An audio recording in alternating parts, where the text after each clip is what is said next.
నమస్కారం. మనతో పాటు డాక్టర్ వీరపనేని విష్ణురావు గారు ఉన్నారు. వారు శ్వాస హాస్పిటల్ ఫౌండరు, చైర్మను. వారు పల్మనాలజీ, అలర్జీ స్పెషలిస్టు, చాలా సీనియర్ మోస్ట్ డాక్టరు. ప్రస్తుతం కరోనా విజృంభణ, మళ్ళీ కరోనా కేసులు పెరుగుతున్నాయి, మరణాలు సంభవిస్తున్నాయి అనే వార్తలు గుప్పమంటున్నాయి.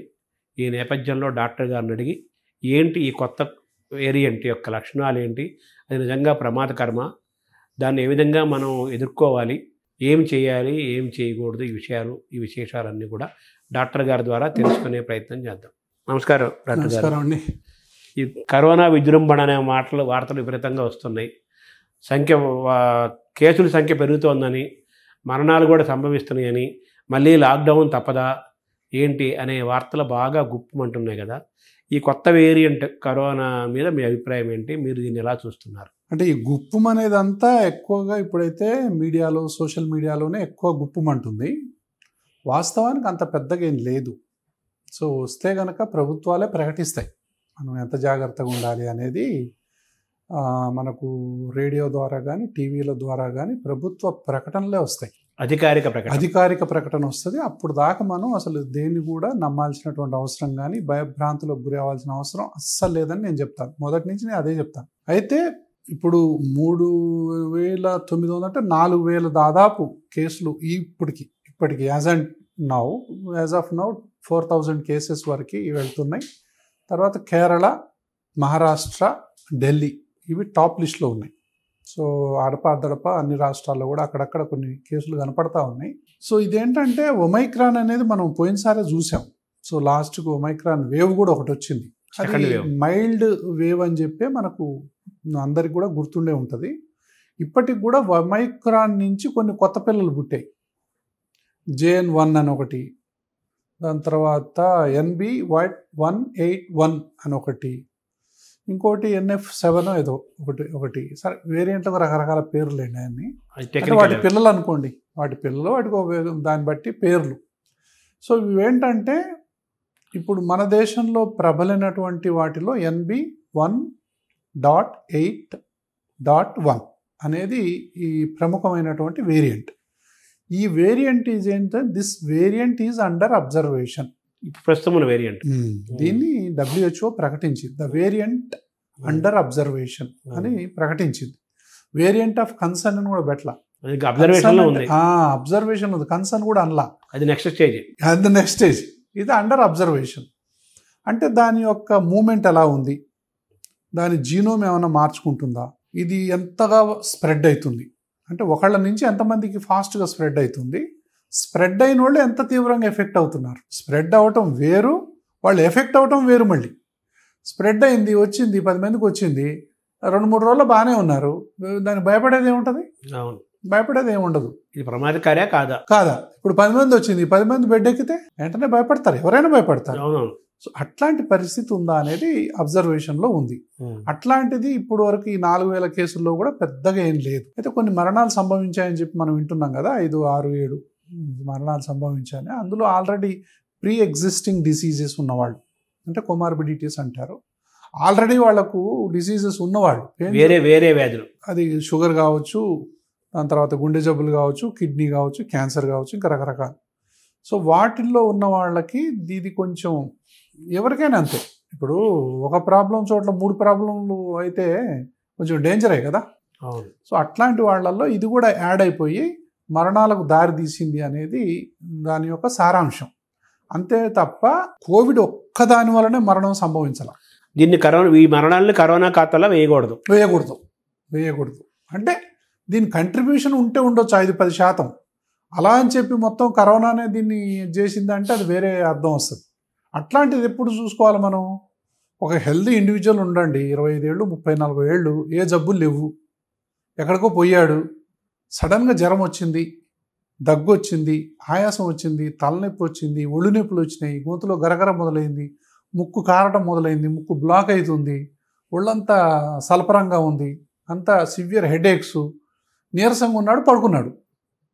అరే నిన్న మొన్నటిదా బాగున్న వ్యక్తి ఏంటి ఇంత తొందరగా సిక్ అయిపోయాడు అని చెప్పి ఇదే వ్యక్తికి దగ్గు రావటం, ఇదే వ్యక్తికి ఆయాసం రావటం, ఇదే వ్యక్తి పోయి హాస్పిటల్ అడ్మిట్ అవ్వటం, ఇంకెక్కడో ఐసీయూలో అడ్మిట్ అవ్వటం, అప్పుడు దాన్ని మనం ఆర్టీపీసీఆర్ టెస్టింగ్ ద్వారా ఇది కరోనా అని కన్ఫర్మ్ చేసిన తర్వాత మిగతా జబ్బులు ఏవి లేవు, ఇది కోవిడ్ అని చెప్పి కన్ఫర్మ్ చేసిన తర్వాత ఈ వ్యక్తి ఇంత తీవ్రంగా ఉన్నాడు, ఈయన సిటీ స్కాన్లో ఇట్లా ఉన్నాయి, అది అప్పుడు ఇంత తీవ్రంగా ఉన్నాడు అని చెప్పి అప్పుడు మనం ఆ కేసు తీవ్రంగా తీసుకోవాల్సినటువంటి అవసరం ఉంది.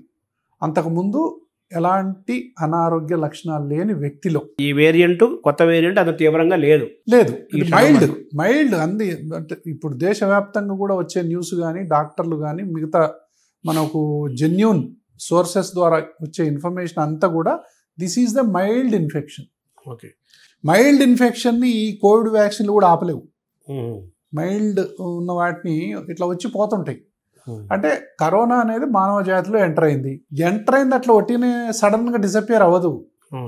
అది మెల్లమెల్లగా కొన్ని సంవత్సరాల తర్వాత మెల్లమెల్లగా డిసపియర్ అయిపోద్దా, తన రూపాన్ని మారుస్తూ ఉధృతం అయిపోయి మనకి ఇప్పుడు ఫ్లూ వ్యాక్సిన్ ఉంది కదా, ఇన్ఫ్లుయెన్జా అంటాం, ఈ ఫ్లూ లాగా స్థిరపడిపోద్దా. 1919 వచ్చింది ఫ్లూ. సో అది ఇప్పటికి కూడా దాని యొక్క వేరియంట్లను మార్చుకుంటూ ఇంకా ఉంది. ఇప్పుడు యాక్చువల్గా చెప్పాలంటే కరోనా కేసుల కంటే ఫ్లూ కేసులే ఎక్కువ. కానీ ఫ్లూ కేసులు అంత ప్రమాదకరం కాదు. అంటే ఫ్లూ యాక్చువల్గా చెప్పాలంటే దీనికంటే ఈక్వల్గా ప్రమాదం అది. చిన్నపిల్లల్లో ఫ్లూ చాలా తీవ్రమైనటువంటి ప్రభావాన్ని చూపిస్తుంది. ముఖ్యంగా 5 సంవత్సరాల లోపు పిల్లలు, ముఖ్యంగా 2 సంవత్సరాల లోపు పిల్లల్లో ఫ్లూ అనేది చాలా డేంజరస్ న్యూమోనియాకు దారితీస్తుంది. హై గ్రేడ్ ఫీవర్ వస్తాయి, ఫిట్స్ వస్తాయి, కొంతమందికి చాలా మందికి మరణాలు సంభవించేటటువంటి అవకాశం కూడా ఉంది. అయితే ఇక్కడ ఏంటంటే ఫ్లూకు వ్యాక్సిన్ ఉంది, అది కంట్రోల్ చేస్తుంది. అది చిన్నపిల్లలు 6వ నెల నుంచి వేస్తున్నారు కాబట్టి మనకు అంత తెలియట్లా. సో చిన్నపిల్లల్లో ఫ్లూ అనేది చాలా ప్రమాదకరం. అదృష్టవశాత్తు కరోనా అనేది చిన్నపిల్లల్ని ఎక్కువ టచ్ చేయట్లా. వాళ్ళల్లో పాజిటివ్ వచ్చినా కూడా వాళ్ళు ఫ్లూ అంత ఎఫెక్ట్ అవ్వట్లా. ఆ వైరస్ యొక్క లక్షణం అది పిల్లల్ని వదిలేసింది. అలా అని చెప్పి టోటల్ కాదు, కొంతమందికి సీరియస్ అయిన కేసులు ఉన్నాయి, డెత్స్ అయిన కేసులు కూడా ఉన్నాయి. కానీ బట్ ఇన్ జనరల్ చిన్నపిల్లల్లో అంత తీవ్రమైనటువంటి ఎఫెక్ట్స్ ఈ కరోనా వల్ల లేవు, ఒమిక్రాన్ వల్ల అంతకంటే లేవు. ఇప్పుడు కొత్త కరోనా ఉండే లక్షణం బాగా వినపడుతున్న మాట ఏంటంటే చాలా వేగంగా తొందరగా జనాలకి అంటుకుంటోంది అంటున్నారు. ఈ వేగాన్ని ఎలా చూడాలి? ఇదేమన్నా ప్రమాదమా? దీన్ని ఎలా తినాలి? అదే ఇప్పుడు దీని ఇన్ఫెక్టివిటీ అంటాం. అంటే ఒకళ్ళ నుంచి ఒకళ్ళకి అంటుకోవటం. ఒకళ్ళకు ఉంటే గనక దాదాపు 10 మందికి అంటుకుంటుంది. ఎంతమందికి అనుకుంటుందో చెప్పలేము మనం. ఈ వ్యక్తి ఎంత దూరం పోతే అంత ఉంటుంది కదా. అయితే స్ప్రెడ్ అనేది ఉంటుంది. సో ఈ వైరస్ అనేది ఏదైనా కానీ, ఈ వైరస్ అయినా ఏదైనా కూడా ఒక జీవేగా దాని పాపులేషన్ని పెంచుకోవటానికి ప్రతి జీవి ప్రయత్నిస్తుంది. Reproduction is the characteristic feature of the life. అదొక లైఫే. దాని రిప్రొడక్షన్ని, దాని యొక్క పిల్లల్ని, దాని సంతానాన్ని ఎట్లా పెంచుకోవాలనేది చూస్తుంది. అంటే ఒకళ్ళ నుంచి ఒకళ్ళకి పెంచుకుంటూ పోతుంటది. అది దాని మార్గం. ప్రతి జీవికి ఒక లక్షణం, ప్రతి జీవితానికి ఒక లక్షణం ఉంటుంది, దీనికి అదే లక్షణం. అయితే ఇట్లా అంటుకొని పోయేటటువంటి ఈ తరుణంలో ఇది మైల్డ్గా ఏదో జలుబులా రావటం, కొంచెం తలనొప్పి, కొంచెం గొంతులో గరగర, కొంచెం ముక్కు గారినట్టు అనిపించటం, 2-3 రోజులు ఉండి వెళ్ళిపోతుంది. ఈ లక్షణాలతో ఉన్న వాళ్ళు మీ దగ్గర ఎవరైనా వచ్చారు ఇప్పటివరకు? ఇప్పుడు జ్వరం ఉన్నవాళ్ళు ఇప్పుడు కాదండి, ఎప్పుడప్పుడు వస్తూనే ఉంటారు. జలుబు ఉంటుంది, జ్వరం ఉంటుంది. అందరికి ఆర్టీపీసీఆర్ టెస్ట్ చేయించుకోండి, మీకు కరోనా ఉంది అది అని చెప్పి ఎవరికి ఏం భయపడటం అట్లా చేయకూడదు కూడా. అంటే సీజన్ వస్తుంది కాబట్టి అవుట్ ఆఫ్ ఇంట్రెస్ట్ ఎవరికైనా ఏమైనా ఉందా అని కనుక మేము చేసినప్పుడు అంత కనిపించాల. ఇన్ఫ్లుయెన్జా కనిపించింది. ఇన్ఫ్లుయెన్జా కేసులు ఎక్కువ కనిపించినాయి. ఇన్ఫ్లుయెన్జా కేసులే A and B టైపే ఎక్కువ కనిపించినాయి, కానీ కరోనా కేసులు మాకు ఎక్కువ కనిపించాల. ఈ కొత్త వేరియంట్ సిమ్టమ్స్ ఏంటి సార్ మీరు గమనించినవి? యాక్చువల్గా చెప్పాలంటే వచ్చే కేసుల్లో ఉన్నాయో ఏమో మనకు తెలియదు. సో మామూలుగా వచ్చే వాళ్ళంతా ఎట్లా వస్తారంటే ఇలాంటి కేసుల్లో సడన్గా జ్వరం, ఫస్ట్ జ్వరము, తలనొప్పి, ఒళ్ళు నొప్పులు, సో ఇదే గొంతులో అన్నట్టు ఉంటుంది, తర్వాత ముక్కు గారుతూ ఉంటుంది. మాదేంటి అలర్జీ ఆస్మా సెంటర్ కదా మెయిన్గా. సో నేను పిడియాట్రిక్ అలర్జీ ఆస్మాని ఎక్కువ చూస్తా అనేది మీకు తెలుసు. దాని తర్వాత అడల్ట్స్లో కూడా అలర్జీ ఆస్మా అని చూస్తాను. సో ఇట్లా చూసే కేసుల్లో అలర్జీ కేసులు కూడా ఉండొచ్చు, ఇన్ఫ్లుయెన్జా కేసులు ఉండొచ్చు, ఈ కరోనా కేసులు కూడా ఉండొచ్చు. అయితే ఎవరికి తీవ్రం ఉంది అనేది మాత్రం ఇంపార్టెంట్. ఎవరికైనా ఆయాసం ఉందా లేదా, దగ్గు విపరీతంగా ఉందా లేదా, ఎక్స్రే తీస్తే అందులో ఏమైనా తెల్ల తెల్ల మచ్చలు ఏమైనా కనిపిస్తున్నాయా, ఇంకా కొంచెం అనుమానం ఉంటే సిటీ స్కాన్ చేయించడం, అందులో నిమోనియా లక్షణాలు ఏమైనా ఉన్నాయా, ఇట్లాంటివి ఏమైనా ఉంటే కనుక వాళ్ళకి దానికి సంబంధించినటువంటి ఇంకా వేరే టెస్టులు చేయటం కానీ, వాళ్ళకు రిక్వైర్డ్ అడ్మిషనా లేకపోతే అబ్జర్వేషనా అనేది పెట్టడం కానీ జరుగుద్ది. సో కొన్ని కేసులు వచ్చాయి, కానీ అది ఇన్ఫ్లుయెన్జా అని చెప్పి తేలినే మాకు. అంటే ఇప్పుడు బయట కొన్ని వేరే హాస్పిటల్లో వేరే ప్రాంతాల్లో మహారాష్ట్ర, కేరళ చెప్పారు కదా మీరు, ఈ వేరియంట్ కొన్ని లక్షణాలు ఏంటి మీ సమాచారం? ఏదైనా ఒకటే, ఒమైక్రాన్ అనేది NB181 లక్షణాలన్నీ కూడా దాదాపు మోరార్లెస్ ఒకటే ఉంటాయి. అది ఏజ్ని బట్టి, అతనికి ఉన్న ఇమ్యూనిటీని బట్టి, అతనికి ఉన్న ప్రీ ఎగ్జిస్టింగ్ డిసీజెస్ని బట్టి. సో ఈ యొక్క జబ్బు లక్షణాలు అనేది వేరియబుల్. ఆయన వ్యాక్సినేషన్ స్టేటస్ని బట్టి, ఆల్రెడీ ఆయనకి ఇన్ఫ్లుయెన్జా వ్యాక్సిన్ వేసుకున్నాడు, ఆల్రెడీ న్యూమోకోకల్ వ్యాక్సిన్ వేసుకున్నాడు, ఆయన ఇమ్యూనిటీ స్టేటస్, తర్వాత ఆయన న్యూట్రిషనల్ స్టేటస్ అంటాం, న్యూట్రిషనల్ స్టేటస్, వీటన్నిటి మీద ఆధారపడి ఉంటుందండి. సో మొత్తం మీద మైల్డ్ ఇన్ఫెక్షన్ వచ్చి అన్నోటీస్డ్, కొన్ని అన్నోటీస్డ్, కొంతమందికి వస్తుంది, వచ్చిందని కూడా తెలియదు వాళ్ళకి, వెళ్ళిపోతుంది, వస్తుంది వెళ్ళిపోతుంది. అలా మోస్ట్ ఆఫ్ ద 90% కేసులు ఇప్పుడు అలాగే ఉన్నాయి. సరే, ఇందాక మీరు మాట్లాడుతున్న మాటల్లో ఇమ్యూనిటీ అనే పదం వినపడింది. ఇమ్యూనిటీ అంటే మన రోగనిరోధక శక్తిని పెంచుకోవటము, రోగనిరోధక శక్తి ఇమ్యూనిటీ అంటే అదే కదా. అయితే గతంలో మనం ఈ వ్యాక్సిన్ బాగా సెకండ్ వేవ్ వచ్చి మరణాలు సంభవించిన సందర్భాల్లో మనం రకరకాల వ్యాక్సిన్లు తీసుకున్నాం. దాంతో మనకు బాడీలో ఇమ్యూనిటీ లెవెల్స్ బాగా పెరిగాయి. దానివల్ల మన కరోనా వైరస్ ఎదుర్కొనే శక్తి మనకు వస్తుందని చెప్పి అనుకున్నాం. సరే, అది 6 months 1 year అని అది చెప్పారు, దాన్ని పనిచేసి చెప్పింది. అది కూడా వ్యాక్సిన్ అయితే 2-3 ఏళ్ళు దాటిపోయింది. ఇప్పుడు ఆల్రెడీ మనం వ్యాక్సిన్లు 2 డోసులు 3 డోసులు తీసుకున్నాం కదా, ఒక కంపెనీ 2 3 తీసుకున్నాం కదా. అవి ఏమన్నా మనకన్నా ఉపయోగపడుతుందా ఇప్పుడు ఈ వైరస్కి? ఎగ్జాక్ట్లీ, ఏ వ్యాక్సిన్ అయినా కూడా మనకి ఎంతో కొంత ఉపయోగపడుతుంది. ఇందులో కరోనాలో జరిగింది ఏంటంటే, ఒకటి కరోనా అనేది ఒక న్యాచురల్ ఇన్ఫెక్షన్. అది ఈ దేశంలో దాదాపు 80-90% మందికి టచ్ చేసిపోయింది అనేది ఒక అంచనా. అంటే దాదాపు అందరినీ టచ్ చేసి వెళ్ళిపోయింది. అంటే న్యాచురల్ ఇమ్యూనిటీ అనేది వచ్చింది, అది నెంబర్ 1. తర్వాత ఈ దేశంలో 60-70% మందికి మనం వ్యాక్సిన్ వేసాం, దాదాపు మ్యాక్సిమం వేసాం, వ్యాక్సిన్స్ వేసాం. మనకు ప్యాసివ్ ఇమ్యూనిటీ అంటాం, అది ఎక్వైర్డ్ ఇమ్యూనిటీ, ఇది ప్యాసివ్ ఇమ్యూనిటీ, అది న్యాచురల్ ఇమ్యూనిటీ, ఇది ప్యాసివ్ ఇమ్యూనిటీ. 2 ఇమ్యూనిటీలని కలిపితే హైబ్రిడ్ ఇమ్యూనిటీ అంటాం. ఈ హైబ్రిడ్ ఇమ్యూనిటీ అనేది ఎంతో కొంతకాలం మనకు కొనసాగుతూనే ఉంటుంది. న్యాచురల్ ఇన్ఫెక్షన్ వచ్చినప్పుడు ఏమవుద్దంటే, మన బాడీలో మనకి ఏదైనా ఒక సంఘటన, జీవితంలో గట్టి సంఘటన జరిగితే గుర్తుండిపోద్ది కదా, బలమైన మంచి సంఘటన కానీ, బలమైన చెడ్డ సంఘటన కానీ బలంగా గుర్తుపెట్టుకుంటాం మనం, జ్ఞాపకాల పొరల్లో అది గుర్తుండిపోతుంది. మన బాడీలో కొన్ని సెల్స్ ఉంటాయి, మెమరీ సెల్స్ అంటాం. అవి T cells, B cells, T cells అని మెమరీ సెల్స్. అవి ఓన్లీ మెమరీ. అది అంటే ఈ ఇన్ఫెక్షన్ అన్నిటికంటే ఎక్స్పోజ్ అయ్యి వీటి యొక్క అనుపానువులన్నీ కూడా గుర్తుపెట్టుకుంటుంది. సేమ్ ఇన్ఫెక్షన్ ఎంటర్ అయినప్పుడు, సేమ్ మనిషిని మనం చూసినప్పుడు, అరే వీడిని అప్పుడెప్పుడో చూశాను నేను అన్నట్టుగా, అరే ఈ వైరస్ నేను ఎప్పుడో చూశాను అన్నట్టుగా బాడీ గుర్తుపెట్టుకోవటం అనేది మెమరీ సెల్స్ అంటాం. ఇది ఎప్పటికీ గుర్తుండిపోతుంది. ఈ యొక్క ఇమ్యూనిటీ బాడీలో ఎంతో కొంత కంట్రిబ్యూట్ చేస్తూనే ఉంటుంది, మనకు తెలియదు ఆ విషయం. ఈ వైరస్ అనే కాదు, ఏ వైరస్, ఎన్ని రకాల బ్యాక్టీరియాలు, ఎన్ని రకాల వైరస్లు, ఎన్ని రకాల జీవులు మనలో ప్రవేశించినా కూడా ఈ మెమరీ సెల్స్ అనేవి దాన్ని గుర్తుపెట్టుకుంటాయి. అట్లా అదొకటి.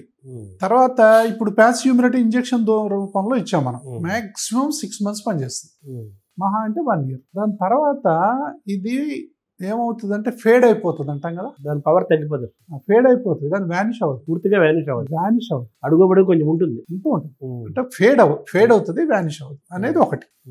కాబట్టి ఎంతో కొంత మనకు న్యాచురల్గా వచ్చిన దాని వల్లనో, ప్యాసివ్ వల్ల వచ్చిన దాని వల్ల ఏదో హైబ్రిడ్ ఇమ్యూనిటీ అనేది ఈ మొత్తం దేశ జనాభాలో ఎంతో కొంత ఉంటుంది. అది మనకు రక్షణ కల్పిస్తుంది ఎంతో కొంత.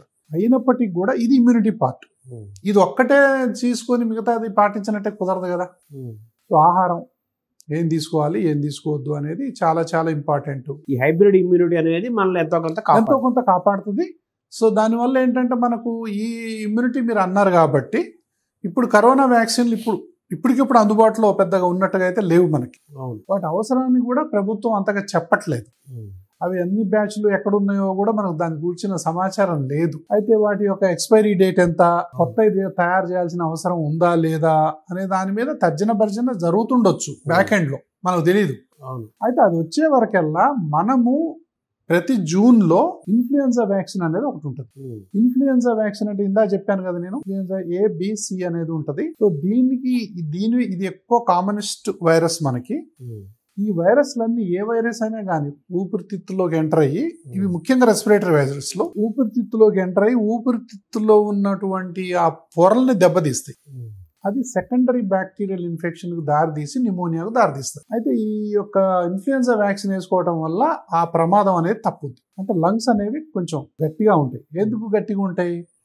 ఇన్ఫ్లుయెంజా వేసుకున్న వ్యక్తికి కరోనా రాకూడదని రూల్ ఏం లేదు. ఎందుకంటే ఇన్ఫ్లుయెంజా వ్యాక్సిన్ కరోనాకు పనిచేయదు, కానీ ఇన్ఫ్లుయెంజా వల్ల కొంత ఇమ్యూనిటీ వస్తుంది మనిషికి. వేరే వైరస్ల ద్వారా దాన్ని ఆపే శక్తి ఆ వ్యాక్సిన్ ఉంటుంది. బట్ కరోనా డైరెక్ట్ గా కరోనాకి ఇది మందు కాకపోయినా కరోనా వచ్చినా గానీ శక్తి తట్టుకుని, అంటే మనిషి బలంగా ఉంటాడుగా. అవును. మిగతా ఇప్పుడు చూడండి, మీరు ఇన్ఫ్లుయెంజా ఆల్రెడీ మీకుంది, దాంతో పాటు కరోనా కూడా వచ్చి చేరింది అనుకో, ఎంత ప్రమాదం ఉంటది. తర్వాత ఈ యొక్క ఇన్ఫ్లుయెన్జా గానీ ఈ యొక్క బ్యాక్టీరియల్ అంటే న్యూమోకోకల్ వ్యాక్సిన్ అని ఇంకోటి ఉంది. ఈ రెండు COPD అనేటటువంటి ఒక రెస్పిరేటరీ డిసీజెస్ ఉంటాయి. ఈ రెండు గనక వేసుకున్నట్లయితే లంగ్స్ అనేవి బలంగా ఉంటాయి. ఆస్తమాలో కానీ, COPDలో కానీ, బ్రాంకియాక్టిసిస్ కానీ, కొన్ని ILDs ఉంటాయి, కొన్ని శ్వాసకోశ సమస్యలు ఎన్నో ఉంటాయి కదా. వీటన్నిటికీ కూడా ఇవి కొంచెం రక్షణ కల్పిస్తాయి. దేనికి? రికరెంట్ రెస్పిరేటరీ ట్రాక్ట్ ఇన్ఫెక్షన్స్ రాకుండా, అంటే 70 నుంచి 80% వరకు ఇన్ఫెక్షన్ రాకుండా కాపాడుతుందండి ఇది. ఇన్ఫ్లుయెన్జా అండ్ న్యూమోకోకల్ రెండింటి కలిపేస్తే 70 నుంచి 80% వచ్చేటటువంటి రిపీటెడ్ ఇన్ఫెక్షన్స్ తగ్గిపోతాయి. అంటే మనిషి ఆరోగ్యంగా ఉంటాడుగా. ఆరోగ్యంగా ఉన్నటువంటి వ్యక్తికి కరోనాలో ఎంటర్ అయినా కూడా తట్టుకోగలదు అని చెప్తున్నాను. అంటే వీడి చుట్టూ ఒక రక్షణ కవచం ఏర్పడుతుంది, ఆల్రెడీ ఉంటది కదా, కనీసం ప్రిపేర్ అయి ఉండాలిగా. అంటే ఈ కొత్త కరోనా గానీ దీని రూపురేఖలు, భవిష్యత్తు ప్రభావం, పరిణామాలు ఎలా ఉంటే మనకి ఇంకా తెలియదు. ప్రస్తుతానికి మైల్డ్ గానే ఉంది. సెకండ్ పాత వ్యాక్సిన్లు అయిపోయినాయి, కొత్తగా వ్యాక్సిన్ అడ్రస్ లో మనకి ఏం తెలియట్లేదు. గవర్నమెంట్ కూడా ఈ వ్యాక్సిన్ ఏమైనా వేసుకోండి, 3 డోసు వేసుకోండి, 4వ డోసు వేసుకోండి, 5వ డోసు వేసుకోండి ఇంకా ఏం చెప్పట్లేదు. వీళ్ళు ఇప్పుడు ఏం చేయాలి అంటే మీరు చెప్పిన ఇన్ఫ్లుయెన్జా వ్యాక్సిన్ ఉన్నాయి కదా, న్యూమోకోకల్ వ్యాక్సిన్ ఒకటి, ముఖ్యంగా 50 సంవత్సరాలు పైబడ్డ వాళ్ళందరూ, ఆల్రెడీ ఎవరికైతే డయాబెటీస్ ఉందో, క్యాన్సర్ ఉందో, గుండె జబ్బులు ఉన్నాయో, కిడ్నీ జబ్బులు ఉన్నాయో, అసలు ఈ కరోనా పక్కన పెట్టండి, ఉన్నా లేకున్నా ప్రతి సంవత్సరం ఈ వ్యాక్సిన్ వేయించుకోవాలా. ప్రీ ఎగ్జిస్టింగ్ డిసీజెస్ ఎన్ని ఎక్కువ ఉంటే ఈ వ్యాక్సిన్ల అవసరం అంత ఎక్కువ ఉంటది. కేవలం వాళ్ళకైనా ఎవరైనా వేసుకోవాలి. ఎవరైనా 55 సంవత్సరాలు దాటిన వాళ్ళ కంపల్సరీ అండ్ ఇన్ఫ్లుయెన్జా వ్యాక్సిన్. 65 సంవత్సరాలు దాటిన తర్వాత ఇయర్లీ ట్వైస్, అంటే 6 నెలలకోసారి వేయించుకో అని చెప్పి ఇండికేషన్, రికమెండేషన్. అది WHO రికమెండేషన్. సో ఇప్పుడున్న ఈ కరోనా పరిస్థితుల్లో నెక్స్ట్ జూన్ నెల వర్షాకాలం కదా, మొదలైంది కదా, సీజనల్ కదా. సో ఈ టైంలో మీరు సజెస్ట్ చేసే వ్యాక్సిన్ ఏంటి? Immediate influenza vaccine, pneumococcal vaccine, ఈ రెండు కనుక మనం వేసుకున్నట్లయితే, ఆల్రెడీ ఎవరికైతే ప్రీ ఎగ్జిస్టింగ్ డిసీజెస్ ఉన్నాయో, ఓల్డ్ ఏజ్ ఉన్నారో, ఈ డయాబెటీస్ ఉన్నారో, ఈ ముక్కుతూ మూలుగుతూ ఉన్న వాళ్ళు ఎవరైతే ఉన్నారో, దగ్గి తెమడబడే వాళ్ళు ఎవరైతే ఉన్నారో, వీళ్ళందరూ కూడా ఈ వ్యాక్సిన్లు వేసుకుంటే కరోనానే కాదు, ఇన్ జనరల్ కూడా ఆరోగ్యంగా ఉంటారు. నెంబర్ ఆఫ్ టైమ్స్ హాస్పిటల్కి పోవడం తప్పుద్దండి. అంటే సంవత్సరానికి ఈ వ్యాక్సిన్ వేసుకోని వాళ్ళు 5 సార్లు 6 సార్లు హాస్పిటల్కి పోవాల్సిన పరిస్థితి వస్తే, ఈ వ్యాక్సిన్ వేసుకున్న తర్వాత 1-2 సార్లు కూడా హాస్పిటల్కి పోవాల్సిన అవసరం రాదు. అంటే ఎంత డబ్బులు కాపాడినట్టు మనం, ఎన్ని హాస్పిటలైజేషన్స్ కాపాడినట్టు. అందుకే prevention is the best intervention అని నేను ఎప్పుడు చెప్తా ఉన్నాను. తర్వాత సార్, ఇప్పుడు హెర్డ్ ఇమ్యూనిటీ అనే మాట మనం అప్పుడు విన్నాం కరోనా టైంలో. అంటే గాల్లో ఆల్రెడీ ఇమ్యూనిటీ లెవెల్స్ పెరుగుతాయి అని అంటారు కదా, అది ఏ పరిస్థితుల్లో ఉంది సార్ ప్రస్తుతం? అంటే హెర్డ్ ఇమ్యూనిటీ అంటే అది కాదండి, అంటే జనాభాలో ఉన్నటువంటి అందరికీ ఇమ్యూనిటీ ఒకేసారి పెరగడం. అంటే ఇప్పుడు ఒక హెర్డ్ అంటే ఒక గుంపు. ఇప్పుడు హైదరాబాద్ లో కొంతమందికి కరోనా వచ్చిందండి, అంటే హైదరాబాద్ లో ఈ వైరస్ తిరిగింది అనుకుంటాం, సామూహికంగా తిరిగింది అక్కడ ఇక్కడ అనుకుందాం. అంటే హైదరాబాదీలకు దీనికి సంబంధించిన ఇమ్యూనిటీ వచ్చింది అని అర్థం. హర్డ్ ఇమ్యూనిటీ అంటే కమ్యూనిటీ ఇమ్యూనిటీ. కమ్యూనిటీ ఇమ్యూనిటీ మనకు బ్రహ్మాండంగా ఉంది. అంటే చెప్పాను కదా నేను, అంటే మన దేశం ఎక్స్పోజ్ అయింది. కొన్ని దేశాలు లాక్డౌన్స్ ఎక్స్పోజ్ చేయటం వల్ల, అందుకే చైనా, సింగపూర్, జపాన్ లాంటి దేశాల్లో సడన్ గా చాలా వచ్చాయి కేసులు. ఎంతవరకు నిజమో మనకు తెలియదు కానీ చాలా మంది అడ్మిట్ అవుతున్నారు అది ఇది అని చెప్పి వార్తలు వచ్చాయి. అది నిజమా కాదా మనకు తెలియదు కానీ, బట్ అక్కడ ఇంకా కూడా చాలా మందికి అది టచ్ చేయాల. అంతకుముందు బాగా హెర్డ్ ఇమ్యూనిటీ బాగా పెరిగింది అన్నారు, ఇప్పుడు కూడా బాగానే ఉందా? ఉంటది, అదే చెప్పాను, హైబ్రిడ్ ఇమ్యూనిటీ అంటే ఇది లైఫ్ ఎంతో కొంత ఇమ్యూనిటీ అనేది మనకు ఉంటది, అంటే మన శరీరం లోపల ప్లస్ సామూహికంగాను అంతా కూడా ఇమ్యూనిటీ. 10 మందికి కరోనా ఒకడికి వచ్చింది అనుకోండి, 10 మందికి ఏ ఇమ్యూనిటీ లేదనుకోండి టకా అంటుకుంటది. అదే హెర్డ్ ఇమ్యూనిటీ ఉందనుకోండి అంత తొందరగా అంటుకోదు. అంటే ఇండివిజువల్ గా వాడికి ఇమ్యూనిటీ లెవెల్స్ బాగున్నాయి, గుంపుకు కూడా బాగుంది, గుంపుకు ఉండటాన్ని హెర్డ్ ఇమ్యూనిటీ అంటే. గుంపుకు హెర్డ్ ఇమ్యూనిటీ అనే గుంపుకు ఉంది కాబట్టి కమ్యూనిటీ ఇమ్యూనిటీ లెవెల్స్ బాగానే ఉన్నాయి కాబట్టి, తర్వాత మన లోపల ఇండివిజువల్ కూడా ఉన్నాయి కాబట్టి అంత తొందరగా స్ప్రెడ్ అవ్వట్లేదా నెంబర్ 1.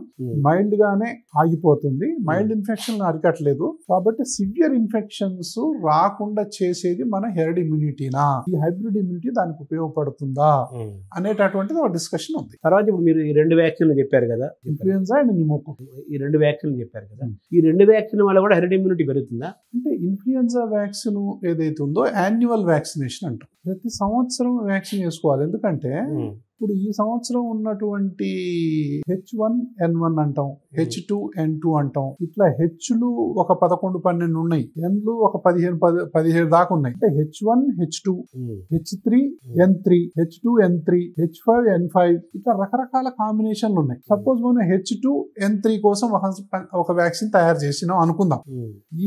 ఈ ప్రపంచంలో ఇప్పుడు H2N3 అనేటటువంటి ఒక స్ట్రెయిన్, ఇన్ఫ్లుయెన్జా స్ట్రెయిన్ ప్రపంచంలో తిరుగుతుంది అని చెప్పి WHO డిక్లేర్ చేస్తుంది. ఉత్తర ధ్రువం దక్షిణ ధ్రువాల్లో ఉన్నటువంటి ప్రజల్లో చేసి, చూడయా ఇది చాలా ఎక్కువ ఉంది ఈ స్ట్రెయిన్ కు, దీనికి సంబంధించిన వ్యాక్సిన్ తయారు చేయండి అని చెప్పి WHO చెప్తుంది. అప్పుడు H2N3 కి సంబంధించినటువంటి వ్యాక్సిన్ వస్తుంది. వచ్చి ఆ సంవత్సరం సీజన్ మొదలయ్యేది జూన్ కల్లా అన్ని రెడీగా వస్తాయి. అప్పుడు ఏం ఇస్తారు, వేయించిన తర్వాత మళ్ళా నెక్స్ట్ జూన్ కల్లా ఒకవేళ H5N5 అనేటటువంటిది ఈ సంవత్సరం తిరుగుతుంది అనుకో, వచ్చే సంవత్సరం దానికి ఇది పనిచేయదు, మళ్ళీ దానికి ఒక కొత్త వ్యాక్సిన్ చేయాలా. అంటే ఒక 6 నెలల ముందు నుంచే ఈ కొత్త వైరస్ ఏం తిరుగుతుందనే నిరంతర ప్రక్రియ ఇది. అంటే మీరు చెప్పిన ఈ 2 వ్యాక్సిన్లు సంవత్సరం దాన్ని మారుస్తుంటారు అంటే సంవత్సరం. ఇదొకటి ఇన్ఫ్లుయెన్జా వ్యాక్సిన్ ఒకటే యాన్యువల్ వ్యాక్సినేషన్ అంటాం. న్యూమోకోకల్ వ్యాక్సినేషన్ ఒకసారి తీసుకుంటే జీవితాంతం తీసుకోవాల్సిన అవసరం లేదనేది ఒకటి. 5 సంవత్సరాలకు ఒకసారి ఎవరికైతే తీవ్రమైన ఇన్ఫెక్షన్స్ ఉంటాయో వాళ్ళలో 5 సంవత్సరాలకు ఒకసారి కూడా తీసుకోవచ్చు, ఏజ్డ్ పర్సన్స్. ఎస్, కానీ ఇన్ఫ్లుయెన్జా వ్యాక్సిన్ మాత్రం ఎవ్రీ ఇయర్ తీసుకోవాలి. అలా కాకుండా 65+ ఉన్నోళ్ళు సంవత్సరానికి 2 సార్లు తీసుకోవాలని రికమెండేషన్. అవును, నేను చెప్పాను కదా, అంటే వాళ్ళకి మారిపోగానే అది కూడా మార్చాలి. దాని బలం ఎక్కువ ఉంటుంది, ఇది బలం తక్కువ ఉంటుంది, రెసిస్టెన్స్ పవర్ తక్కువ. అలా అంటే టైప్ మారిపోతుంది. తర్వాత ఈ వ్యాక్సిన్లకు అతీతంగా మన యొక్క ఇమ్యూనిటీ లెవెల్స్, రోగ నిరోధక శక్తి పెంచుకోవడానికి ఈ కొత్త కరోనా మాటలు మనం నిలబడుతున్న నేపథ్యంలో దృష్టిలో పెట్టుకొని మనం ఆహారం కానీ మిగతా విషయాల్లో ఏ రూపాల్లో మన యొక్క నిరోధక శక్తిని పెంచుకోవచ్చు, రోగ నిరోధక శక్తిని? ఒకటండి, ఇప్పుడు మనం ఫుడ్ పాత్ర ఏమైనా ఉంటుంది, మనం అంతే కదా, పంచభూత నిర్మితం కదా బాడీ అంటే గాలి మంచిగా ఉండాలి, నీరు మంచిగా ఉండాలి, అవునా, ఆహారం భూమి నుంచి వచ్చేటటువంటి ఆహారం మంచిగా ఉండాలి, మనం చేసే ఎక్సర్సైజ్ బాగుండాలి, మన మెంటల్ స్టేట్ కూడా బాగుండాలి. కాబట్టి ఆరోగ్యం అంటే కేవలం జబ్బులు ఏదో ఇది లేకుండా కాదు, ఫిజికల్ గా, మెంటల్ గా బాగుండాలి, సోషల్ గా బాగుండాలి, ఫిజికల్ గా బాగుండాలి. ఈ 3 అన్ని కలిపితేనే ఆరోగ్యం అంటారు. అంటే మీరు సూచించే ఆహారం ఏంటి సార్? అంటే దీనికి ఆహారం మనం జనరల్ గా వ్యాయామం, యోగా, ఒకటి ఎక్సర్సైజ్ అనేది చాలా చాలా ఇంపార్టెంట్. ఒకటేనండి, వెనకటి ఏంటంటే హంటర్ గ్యాదరర్ అనేటటువంటి సొసైటీస్ ఉండేవి ఫస్ట్ పూర్వంలో. అవును, అంటే హంటింగ్ చేసి మొత్తం గ్యాదర్ చేసి ఏది ఆ ఫుడ్ అంతా వండుకొని అప్పుడు తినేవాడు. హంటింగ్ చేయాలంటే బలం కావాలా వద్దా? బలం ఉండాలి. ఉండాలా? జంతువుని ఎదుర్కోవడం బలం ఉండాలి, ధైర్యం ఉండాలి, బలం ఉండాలి. అంటే ఏం చేస్తున్నావు అంటే వర్క్ బిఫోర్ ఈట్ అనేగా, you are working before eating. Before eating you must work. ఒకటి ఈక్వల్ ఇంపార్టెంట్ ఏంటంటే ఈట్, అంటే వర్క్ టు ఈట్. తిన్న తర్వాత కూడా మళ్ళీ పని చేయాలా? అంటే తినేది మనం కంఫర్ట్ కోసం కాదు, వర్క్ కోసం. మళ్ళీ తిన్న తర్వాత కంఫర్ట్ గా పడుకున్నాం అనుకో, గ్లూకోజ్ అంతా పేర్కొని పోదు. వర్క్, ఈట్, వర్క్, అది ఇందులో ఉన్న ప్రిన్సిపల్. ఇట్లా ఉంటే అసలు ఆరోగ్యం అనేది దెబ్బతిందు. తిన్న తర్వాత వెంటనే నడవచ్చా? అదేనండి, అసలు చాలా మందికి తెలియదు ఏంటంటే ఈ గ్లూకోజ్ అనేది మన పెద్ద పెద్ద మజిల్స్ ఉంటాయి కదా, కండరాలు, వీటికి తక్షణం యొక్క శక్తిని ఇస్తుంది. ఇప్పుడు కాసేపు ఉరకాలండి, ఏదో జంతువు వెనకబడ్డది, ఉరకాలంటే ఫస్ట్ గ్లూకోజ్ ఈ కండరాల్లో ఉండాలి, బలం ఉండాలి. అది ఎంతసేపు ఉంటుంది మరి? కాసేపట్లో అయిపోద్ది. అది తక్షణ శక్తి కోసం పనిచేస్తుంది. అదే మనం గంట సేపు వెనకబడితే, 2 గంటలు వెనకబడితే అప్పుడు ఫ్యాట్ కరుగుతుంది. కాబట్టి ఈ తక్షణ గ్లూకోజ్ అనేది మనకు బర్న్ అయిపోతుంది. బర్న్ అయిపోయిన తర్వాత ఆహారం తిన్న తర్వాత ఈ గ్లూకోజ్ లెవెల్స్ పెరుగుతాయి. పెరిగిన తర్వాత వెంటనే గనక మనము నడవడం 15 నిమిషాల నుంచి 30 నిమిషాలు నడిస్తే తిన్న తర్వాత అద్భుతం. అంటే వెంటనే కాదు, ఒక హాఫ్ అన్ అవర్ తర్వాత, హాఫ్ అన్ అవర్ అంటే తినేదాన్ని బట్టి. ఇప్పుడు షుగర్ ఉంది, గ్లూకోజ్ ఉంది, డైరెక్ట్ నడవాల్సిందే, ఎందుకంటే వెంటనే బ్లడ్ లోకి వెళ్ళిపోతుంది. మీరు ఆకుకూరలతోని, దుంపకూరలతోని, ఫ్రూట్స్, వెజిటబుల్స్ అన్ని పెట్టుకుని ఆహారం తిన్నారనుకో, ఈ గ్లూకోజ్ రిలీజ్ అవడానికి హాఫ్ అన్ అవర్ నుంచి 45 మినిట్స్ పడుతుంది. అప్పుడు బ్లడ్ లో పీక్ లెవెల్కి వెళ్ళిపోతుంటది. ఈ పీక్ లెవెల్కి వెళ్ళేటప్పుడు గనక మనం వాకింగ్ గానీ, కొంచెం మసిల్ ఎక్సర్సైజెస్ కానీ, జస్ట్ ఇట్లా కదిలిచినా చాలు, ఇలాంటి ఎక్సర్సైజులు కానీ చేస్తే గ్లూకోజ్ లెవెల్స్ పడిపోతాయి. ఎవరైతే ఇప్పుడు ఊబకాయంతో ఉంటారో, తినగానే వెంటనే నిద్రపోవటం అంత ఇది ఇంకోటి ఉండదు. అనారోగ్యానికి హేతు అది, అసలు అనారోగ్యానికి హేతువే అది. తిన్న తర్వాత నడవటం అనేది అద్భుతమైన ఆరోగ్య రహస్యం. అంటే భోజనం మనం ఏదైనా ఫుడ్ తిన్న తర్వాత లంచ్ కానీ డిన్నర్ ఏదైనా సరే తిన్న తర్వాత నడవటం అనేది అద్భుతం. అరగంట తర్వాత నడవాలి సార్. అంటే ఈ గ్లూకోజ్ అనేది అంటే నీ మజిల్స్ స్పాంజ్ లాగా గుంజేస్తాయి.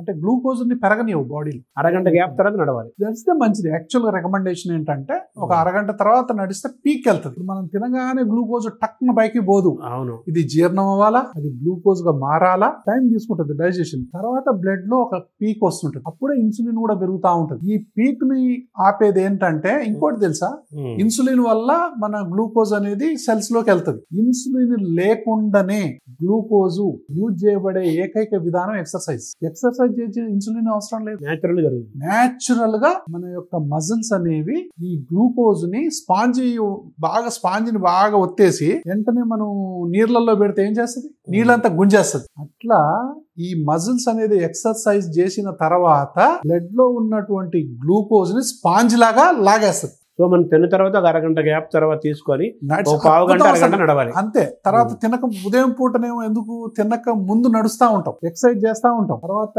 ఒక రోజు గట్టిగా చేసినటువంటి ఎక్సర్సైజ్ 48 గంటలు ఉపయోగపడదు. 48 గంటలతో పాటు ఈ గ్లూకోజ్ ని అబ్జర్వ్ చేస్తూనే ఉంటుంది. అందుకే కనీసం వారానికి 3 సార్లన్నా గట్టిగా ఎక్సర్సైజ్ చేసినా చాలు. అదే పనికి ఆహార పథకం అంటుంటారు. అది కరెక్ట్, అది ఎగ్జాక్ట్లీ అది. మన అందరం కూడా పనికి ఆహార పథకం మోడల్లోనే పనిచేయాలి. తర్వాత డాక్టర్ గారు, ఇప్పుడు మీరు చెప్పిన ఫుడ్ పరంగా ఎటువంటి ఫుడ్ తీసుకోవాలి ఇమ్యూనిటీ లెవెల్స్ పెంచుకోవడానికి? అంటే ఇప్పుడు బ్రేక్ఫాస్ట్ కానీ, లంచ్ కానీ, డిన్నర్ కానీ. ఇప్పుడు ఒకటేంటంటే మనకు ప్రకృతి నుంచి వచ్చేటటువంటి కూరగాయలు, ఆకుకూరలు, పళ్ళు ఇవన్నీ మనం చెప్పాల్సిన అవసరం లేదు. ఫైబర్ డైట్ అంటాం. సరే, మాంసాహారకు నుంచి గుడ్లు కానీ, కొంతమంది నాన్ వెజ్ తినేవాళ్ళు నాన్ వెజ్ కానీ తీసుకోవచ్చు. దాని తర్వాత ఇప్పుడు మన బ్యాక్టీరియా, మనం ట్రిలియన్స్ ఆఫ్ బ్యాక్టీరియా ఉంటుందని మనం ఒకసారి మాట్లాడుకున్నాం. అవును. ఈ బ్యాక్టీరియా ఏం తింటది అనేది అసలు విషయం అండి. దానికి ఏం కావాలో అది ఇస్తున్నావా లేదా అనేది చాలా చాలా ఇంపార్టెంట్. గట్ హెల్త్ అది 20 to 30 grams ఆఫ్ ఫైబర్ అనేది డైట్ లో ఉండాలి. అమెరికాలోనే 15 grams ఫైబర్ తీసుకుంటున్నారు. మన దేశంలో స్టడీస్ కూడా లేవు. మన ఫుడ్ కార్బోహైడ్రేట్స్ ఎక్కువ ఉంటాయి, ఫైబర్ తక్కువ. కాబట్టి ఫైబర్ డైట్ ఎక్కువ తీసుకుంటే బ్యాక్టీరియాలు అనేవి ఫైబర్ మీద తిని ఆ ఫైబర్ ద్వారా మంచి కెమికల్స్ ని, ఇమ్యూనిటీకి సంబంధించిన కెమికల్స్ ని రిలీజ్ చేస్తాయి. మనకు ఫైబర్ ఎట్లా దొరుకుతుంది? అదే ఇప్పుడు మన ఫైబర్ అంటే ఏంటి, ప్రీబయాటిక్. ఇప్పుడు మనకు కాంప్లెక్స్ కార్బోహైడ్రేట్స్ అంటాం. ఇప్పుడు దుంపకూరలు, దాని తర్వాత స్టార్చ్ అంటాం. అంత తొందరగా జీర్ణం కానటువంటి ఆకుకూరలు, వీటన్నిటిలో దుంపకూరలు, వీటన్నిటిలో కూడా ఈ స్టార్చ్ అనేది ఉంటది. ఫైబర్. ఈ ఫైబర్ అన్నిటికంటే ఎక్కువ ఉండేది ఏంటంటే ప్రీబయాటిక్ అంటాం. ఉల్లిపాయలు, ఉల్లిగడ్డలు, అందుకే ఉల్లి చేసిన మేలు తల్లి చేయదంట. ఉల్లిపాయలు, బనానా, దాని తర్వాత దంపుడు బియ్యంలో నల్లగా ఎర్రగా రకరకాలు ఉంటాయి. ఆ ఫైబర్ ఇన్యులిన్ అంటాం. సో ఈ ఇన్యులిన్, లెక్టిన్స్ ఇవన్నీ కూడా కాంప్లెక్స్ ఈ కార్బోహైడ్రేట్స్. రెడ్ రైస్ అంటాం. అది దాని మీద ఉండే పొరని ఇన్యులిన్ అంటాం. ఇది ఫైబర్. ఈ ఫైబర్ బ్యాక్టీరియాలకు అమృతం లాంటిది. ఈ ఫైబర్ ని తినే ఈ బ్యాక్టీరియా అనేది మంచి బ్యాక్టీరియా వృద్ధి చెందు. అలా కాకుండా మనం జంక్ ఫుడ్, పిజ్జాలు, ఐస్ క్రీమ్లు, కూల్ డ్రింక్స్, చాక్లెట్స్, రకరకాల ఈ స్వీట్ అండ్ ఫ్యాట్ ఫుడ్స్ ఇచ్చినాం అనుకోండి, ఈ ఫుడ్ వల్ల హార్మ్ఫుల్ బ్యాక్టీరియా పెరుగుతాయి. అది హార్మ్ఫుల్ కెమికల్స్ రిలీజ్ చేస్తుంది. అనారోగ్యం అనేది దగ్గర అయిపోతుంది. ఇలాంటి ఇమ్యూనిటీ కూడా తగ్గుతాయి. ఇలాంటి వైరస్లు వచ్చినప్పుడు మనం ఎఫెక్ట్ అయిపోతాం. కాబట్టి ఏంటంటే ప్రకృతి నుంచి వచ్చినటువంటి ఆహారాన్ని తీసుకుంటూ అనేది చాలా చాలా ఇంపార్టెంట్. జంక్ అంటే sugary foods, fat foods, cool drinks, ice creams ఇలాంటివి తగ్గిస్తే చాలండి. ఏదో కాదు, మన చేతిలో ఉంది మన ఆరోగ్యం. ఇంకోటి ఏమని చెప్తాను నేను, ఫస్ట్ 3 years అసలు ఎలాంటి స్వీట్స్ గానీ, షుగరీ ఫుడ్స్ కానీ చిన్నపిల్లలు చిన్న పిల్లలకు పెట్టొద్దు ఫస్ట్ 1000 days. అది చాలా చాలా చాలా ఇంపార్టెంట్. తర్వాత డాక్టర్ గారు ఈ కరోనా విషయంలో మళ్ళీ బయట సోషల్ మీడియాలో రకరకాల వినపడే మాట ఏంటంటే ఈ కరోనా లేదు ఏం లేదు ఇది మన సహజీవనం చేయాలని చెప్పేశారు కదా. కొన్ని వందల సంవత్సరాల నుంచి ఆల్రెడీ కరోనా ఉంది, కొత్తగా వచ్చింది ఏం కాదు. సరే చైనాడు వుహాన్ లోపల అదేదో మ్యుటేషన్ చెందింది, అది కాంట్రవర్సీ, అది అలా ఉంచితే కరోనాతో మనం సహజీవనం చేయాలని చెప్పి అంటున్నారు కదా మన వాళ్ళు. మళ్ళీ కరోనాను భయపడుతున్నారంటే ఇదేదో మెడికల్ మాఫియా లాగా ఉంది, వాళ్ళ మందులో ఇంకేదో అమ్ముకోవడం కోసం చేసే ఒక పెద్ద కుట్ర అని చెప్పి కూడా ఇంకో పక్కన వినపడుతుంది. దానికి మీరు ఏమంటారు? ఇది మరీ అన్యాయం. ఇప్పుడు మళ్ళీ లాక్డౌన్ రానుందా అని చెప్పి ఎవరైనా డాక్టర్లు చెప్తారా? మీడియాలో వస్తుంది మళ్ళీ లాక్డౌన్ రానుందా, దేశంలో కరోనా మళ్ళీ విజృంభిస్తుందా అంటే ఇట్లాంటివన్నీ కూడా మీడియాలో వచ్చిన తర్వాత ప్రజలు అది చూడటం భయపడటం అనేది కామన్. ఇప్పుడు మీరు మళ్ళీ వచ్చిందా అని చెప్పి మీరు వచ్చారు నన్ను అడుగుతున్నారు. మిమ్మల్ని ఎక్కడ కూడా నేను భయపెట్టే మాట ఒకటి కూడా చెప్పలే, ప్రజలకు ఎప్పుడూ చెప్పలేదు. కరోనా పెద్ద ఉధృతంగా ఉన్నప్పుడే చెప్పలేదు. కాబట్టి భయపడటంలో వచ్చేది ఏముంటుంది? ఇదే తప్ప కరోనాలో భయం వల్ల చాలా మంది చచ్చిపోయారు. సో నేను అసలు హాస్పిటల్కి ఎవరు పోవద్దని చెప్పాను ఎక్కువ. ఎలాంటి వాళ్ళు హాస్పిటల్కి పోవాలి, ఎలాంటి వాళ్ళు పోకూడదు. ఇప్పుడు ఏం చూస్తున్నారు సార్, ఎలాంటి వాళ్ళు హాస్పిటల్ పోవాలి? ఇప్పుడైనా అప్పుడైనా ఎప్పుడైనా నేను ఒకటే చెప్తే ఏంటంటే, ఇప్పుడు కరోనా వచ్చింది అంటున్నారు, కొంతమందికి ఏదో జలుబు వస్తుంది, జ్వరం వస్తుంది, రాకుండా ఉండదు కదా, ఎవరికో వస్తుంది. అమ్మో నాకు కరోనా ఏమో వెంటనే అడ్మిట్ అయిదాం అదే అనే వాళ్ళకు నేను చెప్పేది ఒకటే, వాళ్ళకి ఆకలి బాగుందా లేదా, నిద్ర మంచిగా ఉందా లేదా, హుషారుగా ఉన్నారా లేదా, ఈ 3 మంచిగా ఉంటే వాళ్ళు ఎక్కడున్నా బతుకుతారు. అవసరం లేదు, ఇది అవసరమే లేదు. సో జ్వరం ఉంది, పారాసిటమాల్ టాబ్లెట్లు వేసుకోండి, మరి ఎక్కువ ఉంటే. సో 99 ఉంటే అవసరం కూడా లేదు, 100 దాటితే పారాసిటమాల్ వేసుకోండి. దాని తర్వాత ఒళ్ళు నొప్పులు ఏమన్నా ఉందా, రెస్ట్ తీసుకోండి, బాగా వాటర్ తాగండి, తర్వాత లిక్విడ్ డైట్స్ అనేది మంచిగా తీసుకోండి, కంప్లీట్ రెస్ట్ తీసుకోండి. ఆకలి బాగుంది, నాకు నిద్ర బాగుంది, హుషారుగా ఉన్నా, హాస్పిటల్ అవసరం లేదు. దగ్గు వస్తుంది, ఇది జలుబులాగా ఎంటర్ అయింది, ఆగకుండా దగ్గు రావటం, మెల్లగా ఆయాసం రావటం, ఒళ్ళు నొప్పులు తీవ్రం అయిపోవటం, బాత్రూమ్ కూడా పోలేనంత నీరసంగా ఉండటం, ఇలాంటివి ఉన్నప్పుడు కామన్ సెన్స్ కదా, అరే నాకేదో తేడాగా ఉంది అని చెప్పి హాస్పిటల్ పోతాం కదా ఎవరైనా. కూడా పరీక్షలు చేసి దాన్ని బట్టి అక్కడ చెప్పడం అనేది జరుగుతుంది. అయితే చిన్న చిన్న కేసులకే అంత బాగానే ఉన్నాం, ఏదో మైల్డ్ జ్వరం వచ్చింది, ఏదో జరుగు వచ్చింది అని చెప్పి పరిగెత్తాల్సిన అవసరం అయితే లేదు. ఈ కండిషన్స్ లో ఉంటేనే హాస్పిటల్లో డాక్టర్ని కలవాలి. అంతే. ఇప్పుడు ఆకలి లేదండి, నిద్ర లేదు, అసలు మాట్లాడటానికి కూడా ఓపిక లేదు, ఏమి తినట్లేదు, ఆయాసము, వాంతులు అవుతున్నాయి, ఓ పక్క విరోచనాలు అవుతున్నాయి, ఓ పక్క దగ్గు వస్తుంది, ఓ పక్క ఆయాసం వస్తుంది, ఎవరో చెప్పాల్సిన అవసరం ఏంటి, మనకే అర్థమైంది కదా. సో అట్లా అంటే అబ్నార్మల్గా ఏదైనా అనిపిస్తే అలా అని చెప్పి తీవ్రమైన తర్వాత పోవటం కూడా మళ్ళీ పెద్ద తప్పే. So you have to be very very careful. So ఈ ఆయాసం పెరుగుతుంది, దగ్గు పెరుగుతుంది, నైట్ అంతా నిద్ర లేదు, నైట్ మొత్తం దగ్గుతో వస్తూ ఉంది అంటే మనకు అర్థమైపోద్దిగా. అవును, అప్పుడు డాక్టర్ని కన్సల్ట్ అయితే కంపల్సరీ కన్సల్ట్ చేయాల్సిందే. అది అడ్మిషన్ కేసా లేకపోతే అబ్జర్వేషన్ కేసా, ఆ టెస్టులు చేసి రిపోర్ట్ చేసి RT-PCR చేసి అసలు ఇది కరోనా లేకపోతే ఇంకో జబ్బా అని తెలుసాలి. ఇన్ఫ్లుయెన్జానా, మలేరియానా, డెంగ్యూ ఫీవరా, లేకపోతే ఇంకా మామూలు వచ్చేటటువంటి వైరల్ జ్వరాలా అనేది డాక్టర్ తెలుస్తారు. ఓవరాల్ గా ఈ కొత్త వేరియంట్ పైన మీరు చేసే వ్యాఖ్య ఏంటంటే, దీని గురించి భయపడాల్సిన అవసరం ఏం లేదు, ప్యానిక్ అవ్వాల్సిన అవసరం అసలు లేదు. ప్రస్తుతం వచ్చిన కేసులు అబ్జర్వ్ చేసిన కానీ చాలా మైల్డ్ గా ఉంది. మనం చాలా జాగ్రత్తగా కొన్ని మినిమం జాగ్రత్తలు కొన్ని అయితే చేపట్టాలి కదా. అంటే మనకి మాస్క్ ధరించడం కానీ, విజిలెంట్ ఉండవని చెప్తున్నారు. విజిలెంట్ ఉండాలి, ప్యానిక్ అవ్వదు. విజిలెంట్ అంటే మాస్క్ ధరించడం, అప్రమత్తంగా ఉండటం, అనవసర భయాందోళనకు గురి కాకుండా ఉండటం, కోవిడ్ అప్రోప్రియేట్ బిహేవియర్ ప్రభుత్వాలు చెప్పిన తర్వాత లాగు పాటిస్తాం. చెప్పక ముందు కూడా మనం ముఖ్యంగా ఎవరికైతే ఆరోగ్యాలు బాగలేవో, పెద్దవాళ్ళు ఉంటారో, అనవసరంగా పెద్ద పెద్ద ప్రయాణాలు, పెద్ద పెద్ద ఇది ఫంక్షన్లకు పోటాలు, గుంపుల్లోకి వెళ్ళిపోటాలు, ఆల్రెడీ షుగర్ ఉంది, COPD ఉంది, ఈ జబ్బులు ఉన్న వాళ్ళు ఇంటి పట్టున ఉండటం అనేది ఇదేందో తేలేదాకా ఇంటి పట్టున ఉండటం అనేది మంచిది. వాళ్ళు వ్యాక్సిన్లు తీసుకోవటం ఇంకా ఉత్తమం అంటున్నాను. సో ఇట్లాంటి జాగ్రత్తలు తీసుకొని భయాందోళనకు గురి కావాల్సిన అవసరం నా దృష్టిలోనైతే ఇప్పటిదాకానైతే లేదు. ఏదైనా సరేనండి, ఎవరైనా ఏ డాక్టర్ అయినా చెప్పేది ఒకటి, వస్తున్న ఇన్ఫర్మేషన్ ని బట్టి, ప్రపంచవ్యాప్తంగా ఉన్నటువంటి డేటాని బట్టి, రకరకాల హాస్పిటల్స్ లో జరుగుతున్నటువంటి కేసుల పరిణామం ఎలా ఉందో తెలుసుకొని ఎవరైనా వ్యాఖ్యానిస్తారు. అంతే తప్ప ఒక డాక్టర్ చెప్పింది ఇంకా శిలా శాసనం అని ఎక్కడ లేదు. ఇన్ఫర్మేషన్ ని బట్టే మనం జాగ్రత్తగా ఉండాలనా ఉండొద్దా అనేది ప్రభుత్వాలైనా, డాక్టర్లైనా, ప్రజలైనా, ఇంకెవరైనా సరే, ఇన్ఫర్మేషన్ ఇస్ ద పవర్ అంటాం. ఏంటా ఇన్ఫర్మేషన్ ఇస్ పవర్ అంటారు కదా. Knowledge is power. ఇక్కడ information is power. Inputs are power. ఏం ఇన్పుట్స్? దేశవ్యాప్తంగా కొన్ని హాస్పిటల్స్ ఉన్నాయి. ఇప్పుడు నిత్యం దీని మీద ఇప్పుడు 4 రకాల్లో మన దేశంలో దీని మీద ఈ జీనోమ్ ఏం మారుతుంది అనే దాని మీద ప్రతిరోజు కూడా టెస్టులు జరుగుతున్నాయి. అంటే దీని ఏమైనా టైప్ మార్చుకుంటుందా, వేరియంట్ ఏమైనా మారుతుందా అనే దాని మీద చూసుకుని సెంట్రల్ ల్యాబొరేటరీకి రిపోర్ట్స్ పోతుంటాయి.